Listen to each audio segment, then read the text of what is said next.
ایک زمانے کی بات ہے کہ ایک خوبصورت اور خوشحال ریاست پر ایک چالاک اور دانشمند بادشاہ حکومت کرتا تھا۔ اس بادشاہ کا نام سلطان احمد تھا۔ سلطان احمد اپنی عقل مندی اور انصاف پسندی کی وجہ سے اپنے رعایا میں بہت مقبول تھا۔ ہر روز وہ اپنے رعایا کی پریشانیوں کو سنتا اور ان کے حل کے لیے اقدامات کرتا۔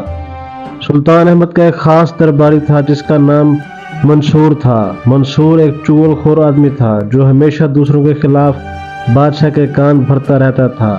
اس کا مقصد ہمیشہ یہی ہوتا کہ وہ دوسروں کو نیچا دکھا کر بادشاہ کی نظر میں خود کو بڑا ظاہر کرے۔ منصور کو معلوم تھا کہ بادشاہ اپنے وزیروں اور مشیروں کی باتوں پر یقین کرتا ہے، اسی لیے وہ موقع کی تلاش میں رہتا کہ کسی نہ کسی کے خلاف چغل کر سکے۔ ایک دن منصور نے ایک نیک دل اور قابل مشیر کے بارے میں جھوٹی باتیں پھیلانا شروع کی۔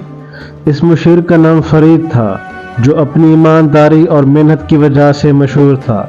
منصور نے بادشاہ سے کہا کہ فرید بادشاہ کے خلاف سازش کر رہا ہے اور وہ ریاست کے خزانے سے چوری کر رہا ہے۔ بادشاہ نے منصور کی باتوں پر یقین کر لیا اور فرید کو گرفتار کر لیا۔ فرید کو جیل میں ڈال دیا گیا اور اس کی کوئی بات نہ سنی گئی۔ بادشاہ کو یقین تھا کہ اس نے صحیح فیصلہ کیا ہے، لیکن اس کے دل میں کچھ شک بھی تھا۔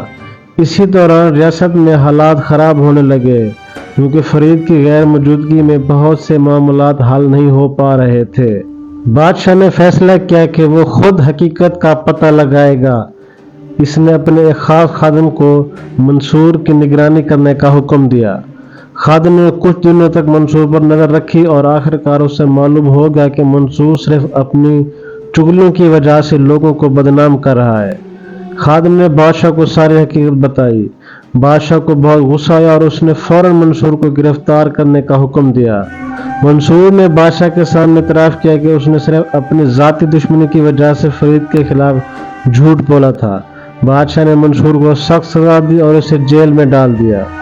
اس کے بعد بادشاہ نے فرید کو جیل سے رہا کیا اور اس سے معافی مانگی۔ فرید نے بادشاہ کی معافی قبول کی اور دوبارہ اپنی ذمہ داریاں سنبھال لی۔ ریاست میں دوبارہ خوشحالی آ گئی اور بادشاہ نے سبق سیکھا کہ کسی کے بارے میں بغیر تحقیق کے فیصلہ کرنا غلط ہے۔ یہ کہانی ہمیں یہ سبق دیتی ہے کہ چغل خوروں سے ہوشیار رہنا چاہیے اور کسی بھی بات کو سن کر فوراً یقین نہیں کرنا چاہیے۔ ہر بات کی تحقیق کرنی چاہیے تاکہ انصاف ہو سکے اور ریاست میں امن اور سکون قائم رہے۔ بادشاہ کی چالاکی اور ہوشیاری نے آخرکار اسے حقیقت تک پہنچایا اور اس نے صحیح فیصلہ کیا۔